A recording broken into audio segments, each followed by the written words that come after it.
Did you know that you, me, and the rest of taxpayers of the US are, mostly without knowing, funding the world's biggest oil companies? We are providing them with billions in public subsidies and give them hefty tax breaks that the rest of us would only dream of. The worst part? These subsidies are granted by politicians who receive significant campaign contributions from the oil industry. Margaret, this is outrageous, this is very angering to learn, but it's at the same time no big news. There's no new news. This is happening over and over. The Guardian made this investigation looking into Shell, ExxonMobil, and Marathon Petroleum, and how they were all granted these big amounts of money by politicians that receive in exchange contributions for their campaigns. You know, it's sickening. It's absolutely disgusting. And when you really think about it, these major corporations are receiving massive subsidies. I want to know where the subsidies are for everyday Americans who are struggling to put gas in their car versus putting food on their table for their kids. Where are their subsidies? Well, I don't know where those subsidies are, but I'm going to tell you where the big subsidies are. Shell, they are trying to build a petrochemical refinery in Pennsylvania, and it's in line to receive $1.6 billion in a state subsidy when the company made a profit of $26.8 billion that year. ExxonMobil upgrading its Baton Rouge refinery in Louisiana, they're getting a benefit of $120 million a year, and the company is making $41 billion a year.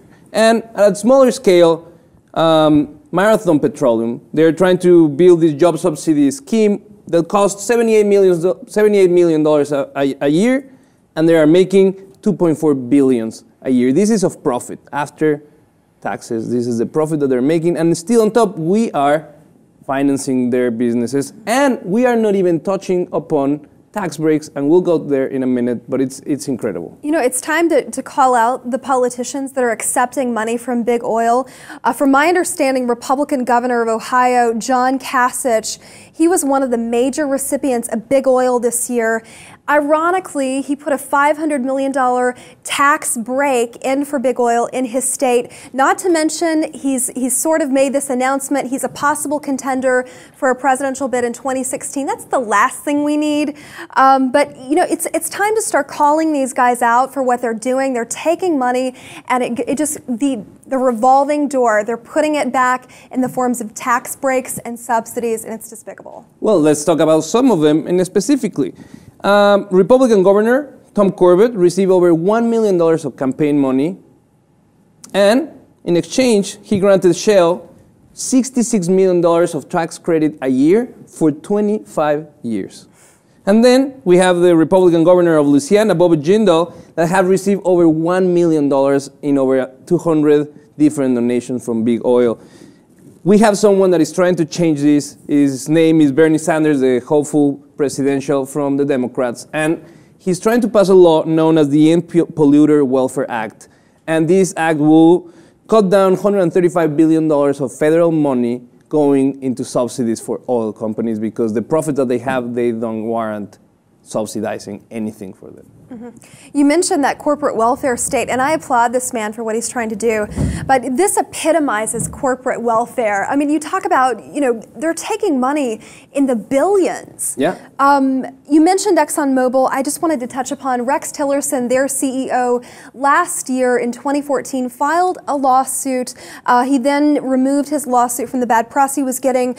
Apparently, in his small community next to his pristine horse ranch, they were trying to put up a water tower. He felt like it was unsightly. You know, talk about irony. This man is creating major messes across the country, ruining everybody else's landscape. But God forbid somebody put a water tower in his backyard. He's not having it. You know, just one more example of how big oil is destroying this country. I think the mindset is of a total greed, but Bernie Sanders wants to end that. He wants to change that. And I quote something that he said that goes to show how powerful the influence of big oil is today. And I quote, between 2010 and 2014, the oil, coal, gas, utility, and natural resource extraction industries spent $1.8 billion on lobbying, much of it in defense of these giveaways. And these giveaways are a lot. According to Oil Change International, an NGO that analyzes the cost of fossil fuels around the world, found that last year in 2014, US taxpayers paid $21 billion funding big oil enterprises. This is cash. This is cash money that goes into the accounts of the oil companies. So we want to know if you feel that the lobbying from the oil companies is working, because they're getting, for sure, a lot of cash and a lot of tax breaks that maybe we should be benefiting from. Let us know what you think in the comments, and if you haven't, please subscribe to the LibTV 2.